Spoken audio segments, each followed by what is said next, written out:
حنعمل خبز خالة الشوفان بطريقة كتير سهلة من دون زيت. شوف الطريقة معي. عندي 10 معالق طعام من خالة الشوفان، ضيفهم لطبق عميق. هون يلي عاملين دايت دكان بتناسبهم هذه الوصفة. مقاس المعلقة هي معلقة الطعام. هضيف عليهم معلقة من الخميرة.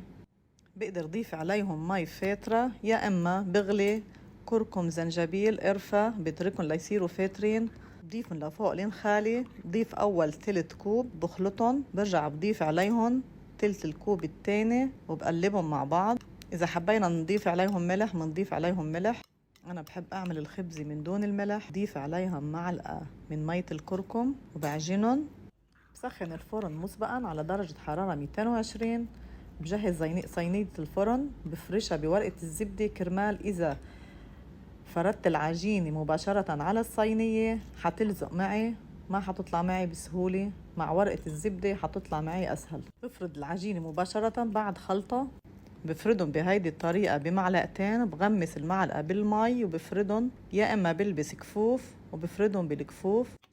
بقدر أعمل من 4 خبزات ل5 وهيك بفردهم بنفس المستوى نفس السماكة كرمال العجينة ما تتحرق معي لما أدخلها على الفرن. بدخلهم على الفرن محمى مسبقا على درجة حرارة 220 لمدة 10 دقايق. وهيك تحمروا صاروا جاهزين. ألف صحة وعافية من مطبخ فاطمة العالمي.